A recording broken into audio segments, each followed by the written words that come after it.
So my rear brake just caught fire. I've stopped in a safe place and I'm letting everything cool down. So what I've noticed is that the rear pedal somehow got stuck. I couldn't even push it down. So what I'm guessing is that the issue after all is this little adjuster here for the pedal. Somehow it's not allowing the master cylinder to release back, so when it's pressurized, and that's why the pedal couldn't go down. There wasn't enough room for it. The brakes are kind of okay now. I can drive home, so I'm just gonna go back to the garage, see the damage from the rear caliper, and also check out the adjuster and release it as needed. So I'll see you back in the garage. So I've managed to arrive safely at home. I just let the brakes cool and depressurize, so the rear wheel wasn't locked anymore. Then I drove slowly home and we have arrived. Now, before I started working on the bike, I went a bit on the Ducati forums, and guess what? This is a very common issue with other Ducati users, where their rear brakes locked up because of this rear brake adjustment, this one. So I'm gonna try and look if there's something in the workshop manual of how this should be adjusted. I know there's a little lock nut here, but the rod itself, I cannot turn it with my fingers, so probably I have to remove the master cylinder, which is these two bolts here, and then probably I have to use some kind of pliers to turn that adjustment. So a quick visual inspection on the rear caliper. It seems that there's a bit of dot fluid on the caliper itself, so I'm guessing that the seals gave out, obviously, because of all the heat. Yeah, but other than that, there doesn't seem to be much more damage from the outside. The caliper itself lost a bit of color, or the paint, because of the heat also. So yeah, let's start removing it. It's just two Allen bolts, and then we are gonna remove also the banjo bolt.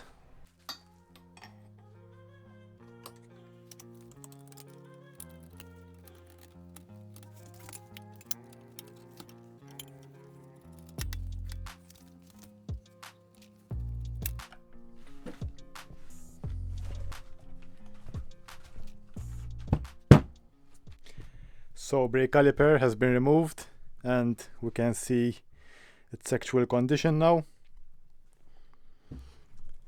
The pads are completely worn off, there's no friction material left. The pistons also look in a very bad condition and the seals are totally blown. There's fluid all over the inside. Now, since this caliper would need a whole overhaul or rebuild, I don't think it would be very worth to just rebuild it, because these calipers are actually quite cheap. I managed to find one here. Again, this is from a Hypermotard 950 SP, so it's an upgraded version of this one. It should be made out of titanium, so it's much lighter than this. Let's put this aside and unbox the new one.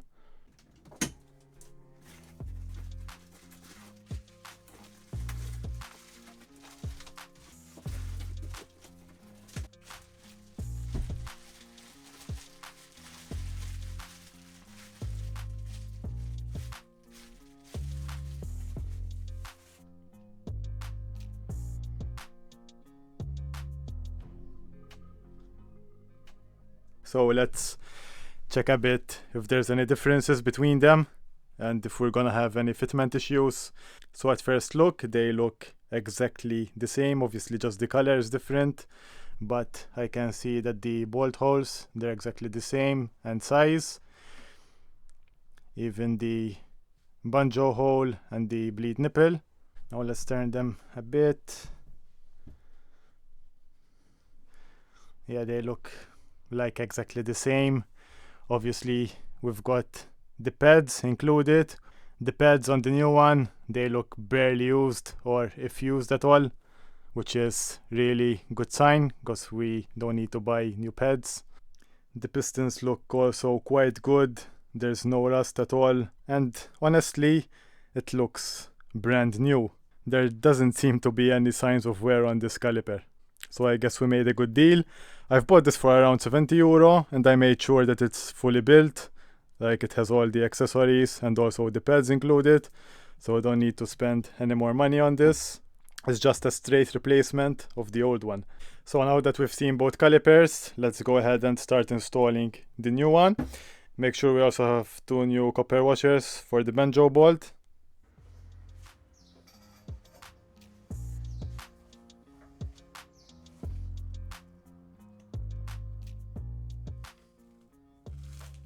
So I've just attached the banjo bolt to the new caliper, and now we need to bleed it. But in order to do that, we need to put the caliper in a much higher point.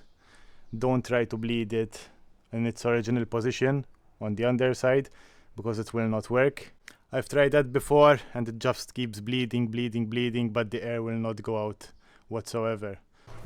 So what we're gonna do is remove these cable trays from the bottom. There's one and also another one here. So once we remove those, we're gonna have a lot of slack in the brake cable, which will enable us to move the caliper on the upper side of the rotor. So what I'm meaning is we'll be moving the caliper over here on top, and also the bleed nipple will be facing us. This will make also life much easier because we have access to everything here, while also being able to pump the brake lever with our hands.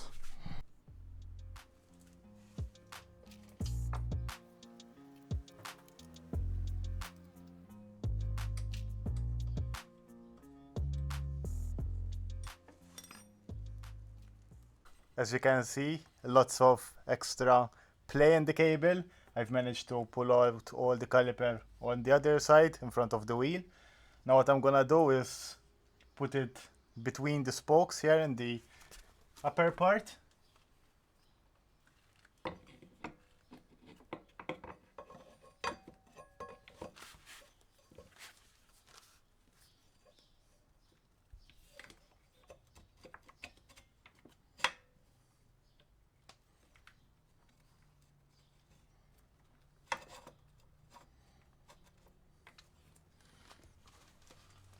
And just like that, it sits nicely on the rotor and it doesn't have a lot of replay.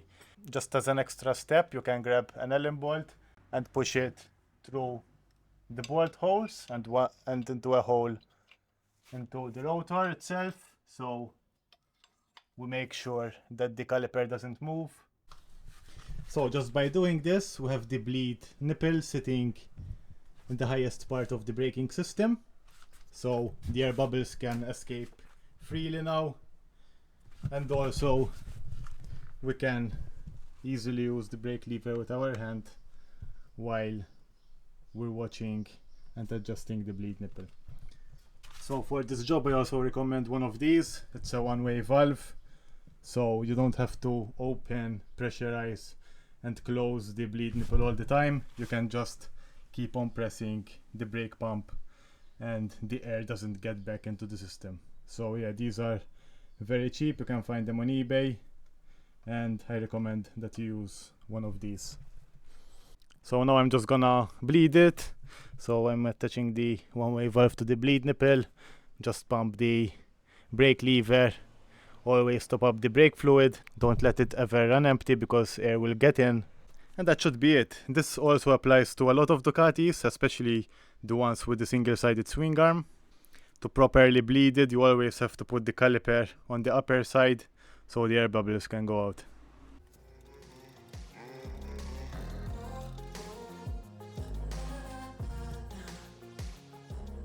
So once we finish bleeding, we can put everything back into order. So the caliper will go back down there.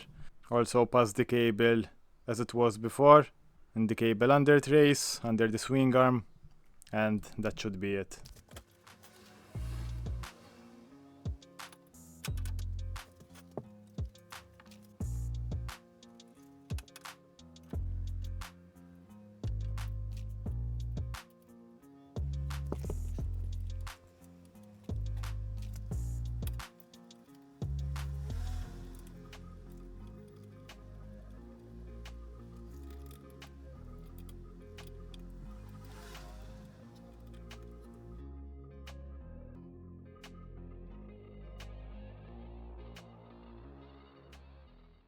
Okay, so I've been looking a bit at the Hypermotard manual, and I found some information actually on this brake lever adjustment. So according to this manual, we have to adjust this little screw here at the bottom, not the actual lever which goes into the pump.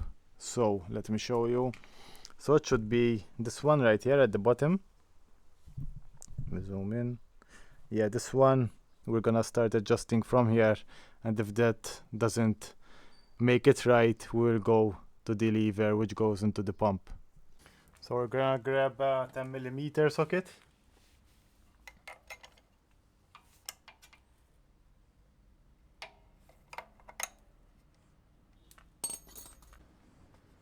I'm gonna put pressure on the brake lever so there's no pressure on the threads here, and I'm gonna start loosening them slowly.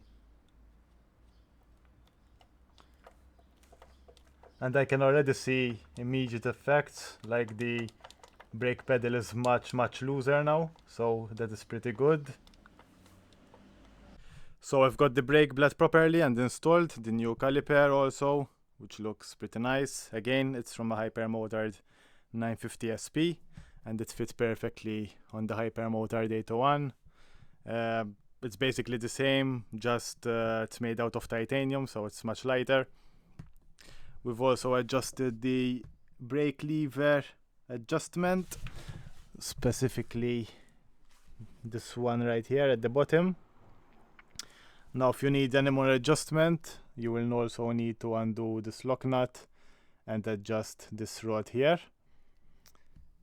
If for some reason the rod is stuck, you can remove the master cylinder by removing these two Allen bolts, and the master cylinder will just loosen itself, and you have more free play to adjust the rod also, because it will just pop out. Oh, and while we're on the subject of brakes, let us replace this master cylinder cover here, because it's all corroded and the paint is flaking off. So we're gonna install this new shiny one.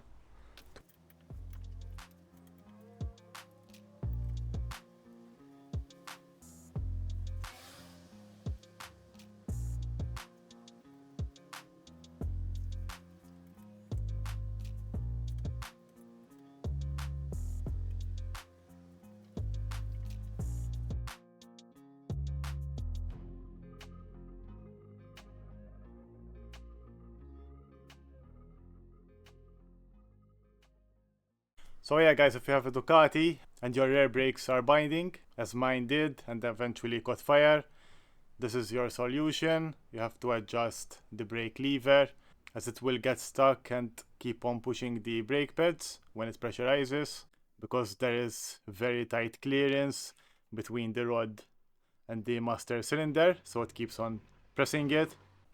So even though you adjust the lever, it might not be right the first time, so go around around your block a few times, test the brakes out, test the ABS out also, because we've also bled the brake system. Once you are happy with your adjustment and the brake is not binding anymore, you can leave everything as is and ride the bike normally.